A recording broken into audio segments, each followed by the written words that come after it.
Assalamualaikum warahmatullahi wabarakatuh. Pagi ini saya beserta istri akan goes ke Mojokerto, yaitu rencana akan ke Trowulan, kemudian ke situs-situs Mojopahit yang lain. Ini kompleks Candi Bajang Ratu ini guys, candi peninggalan kerajaan Majapahit. Sebelum masuk kita bayar ke loket dulu guys.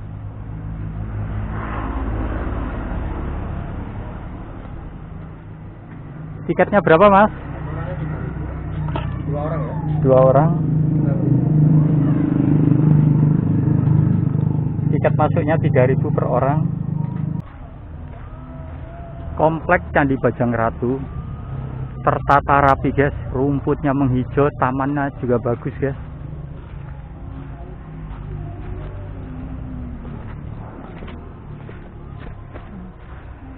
Ciri-ciri candi peninggalan Majapahit terbuat dari batu bata guys. Tapi candi peninggalan era sebelum Majapahit terbuat dari batu guys, candinya guys. Kompleks Candi Bajang Ratu asri ya. Asri, itu kayaknya ada yang mau bikin private itu. Waduh, memang bagus untuk private ini karena tamannya bagus, candinya juga masih utuh ini guys. Sip ini.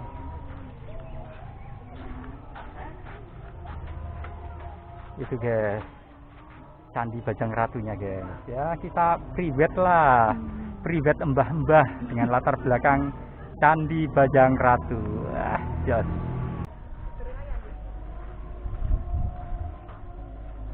Candi Bajang Ratu berupa seperti pintu gerbang ini guys. Bagian tengahnya sudah dikasih penyangga dari besi supaya candinya tidak mudah runtuh. Maklum guys, peninggalan kerajaan Majapahit dikhawatirkan kalau ada gempa bisa mengakibatkan runtuh. Bapak Sugeng bisa menceritakan sejarah dari Candi Bajang Ratu ini Pak?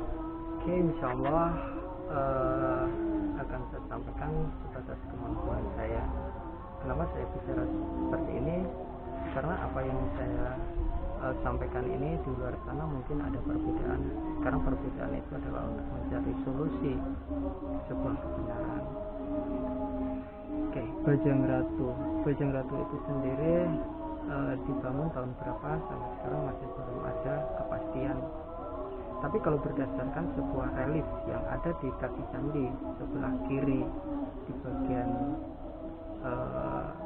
depan, maka dimungkinkan bahwa bangunan ini berdiri pada tahun 1340. Karena relief Sri Tanjung itu merupakan bentuk simbol upacara pelepasan, bentuk upacara serada. Nah, upacara serada itu adalah upacara kematian yang dilakukan 12 tahun setelah wafatnya Jaya Negara. Iya.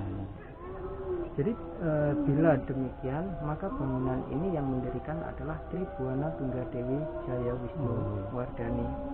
Candi ini ditemukan tahun berapa Pak? Mohon maaf, saya akan tidak mengatakan candi. Saya harus meluruskan bahwa bangunan ini bukan candi. Oh, bukan candi, tapi sebuah gapura. Oh, gapura Pak ya. Iya. Jadi benda cagar budaya itu tidak semuanya disebut dengan candi. Iya. Tidak semuanya, karena ada yang namanya gapura, ada yang namanya bangunan, dan bangunan itu juga merupakan termasuk bangunan orang Belanda. Karena minimal yang bisa disebut dengan cagar budaya itu adalah 50 tahun. Oh, iya. Batas itu. Iya. Jadi bangunan ini merupakan bangunan gapura. Gapura ini Pak ya. Karena orang sekarang tidak pernah melihat gapura semacam ini, maka banyak yang tidak tahu bahwa di Majapahit itu ada gapura dengan bentuk yang lain, yaitu bentuk paduraksa. Oh, kalau ini model bentuk apa ini? Model ini adalah model paduraksa. Oh, ini model paduraksa gapuranya. Yang orang ketahui dan sampai sekarang masih dipergunakan model gapuranya adalah gapura bentar. Bentar itu kembar. Oh, yang terpisah kiri kanan itu ya. Iya. Itu. Namun, jika fungsi dari bangunan ini sebagai pintu masuk menuju ke kompleks bangunan suci, maka seharusnya bangunan ini tidak berdiri sendiri, melainkan di halaman depan atau di halaman luar ada gapura dengan tipe bentar, kemudian di halaman tengah ada gapura dengan tipe paduraksa, dan di halaman paling dalam yang disakralkan adalah bangunan utama atau bangunan suci. 3 bangunan itu harus berdiri sejajar, tidak boleh terpisah jauh, hanya dipisahkan oleh halaman-halaman itu tadi. Namun sementara 2 bangunan yang tersebut di bagian dalam dan di bagian luar sampai saat ini masih belum ditemukan, dengan indikasi bahwa bangunan yang ada ini yang disebut dengan gapura dengan tipe paduraksa ini ada indikasi bangunan yang tidak selesai, bangunan yang tidak jadi. Kita menemukan nama bangunan ini pada tahun 1913. Sedangkan bangunan ini sendiri ditemukan pada tahun 1815 oleh Thomas Stamford Raffles, orang Inggris. Tertimbun atau sudah nampak seperti ini Pak waktu ditemukan? Bangunan yang menjulang nggak pernah tertimbun. Jadi bangunan ini ketika ditemukan dalam kondisi yang menjulang seperti ini. Hanya saja ketika itu mengalami kerusakan sekitar kurang lebih 20% kerusakannya. Pak. Sekarang memasuki kompleks Candi Tikus ini guys.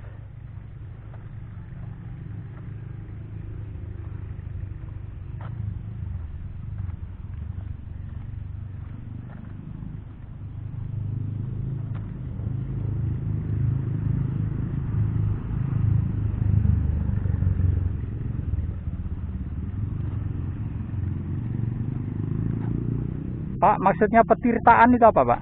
Petirtaan itu pemandian, Pak. Oh, pemandian ya ini. Pemandian apa? Raja atau apa? Pemandian keluarga raja. Oh, keluarga raja Majapahit gitu ya. Oh.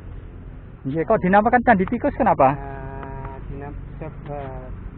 Kan sebelum ditemukan Candi Tikus ini kan merupakan sebuah gundukan tanah. Iya. Gundukan tanah juga. Oh, tertutup tanah ini. Tertutup tanah. Candi Tikus ini ya. Tertutup tanah juga ditempati makam penduduk daerah tempat sini, Pak. Oh, sini dulu makam. Iya, makam. Oh. Nah, pada tahun 9 kan ini ditemukan pada tahun 1914. Oh iya. Ditemukan pada tahun 1914. Kebetulan tahun 1914 daerah sekitar sini itu banyak petani gagal panen karena kan kena wabah tikus. Wabah tikus. Oh, gitu. Akhirnya para petani bersama masyarakat mengadakan pengejaran tikus. Akhirnya kok bersarang di sarangnya di sini. Oh, gitu. Rumahnya di situ. Nggih. Akhirnya sarang yang ada di gundukan akhirnya digali atau dibongkar. Ternyata di dalam penggalian menemukan sebuah bangunan candi. Iya, begitu Pak ya. Masyarakat bersama petani tidak tahu namanya berhubung ini dulu buat sarang tikus.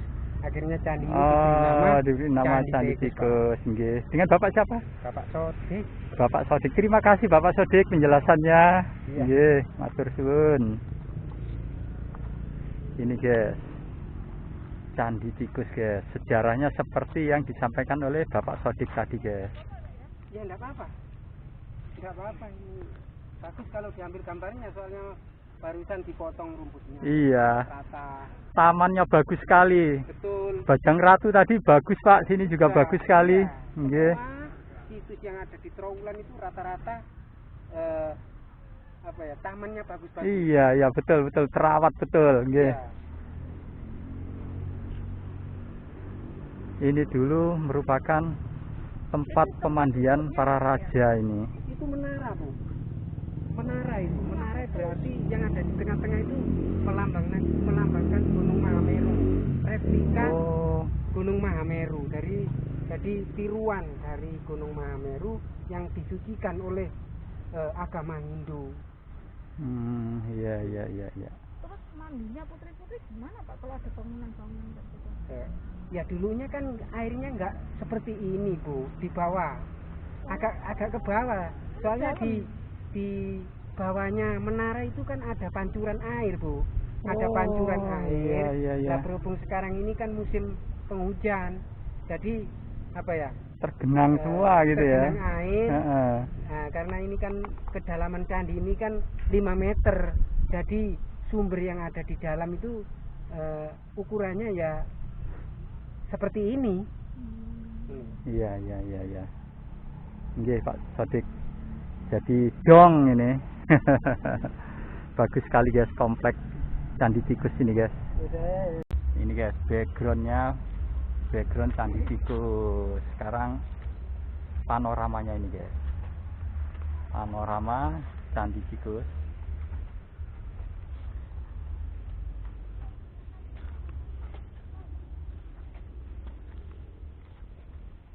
Ya. Dari pelataran Candi Tikus, Trawulan Mojokerto, kami ucapkan terima kasih guys telah mengikuti perjalanan kami. Assalamualaikum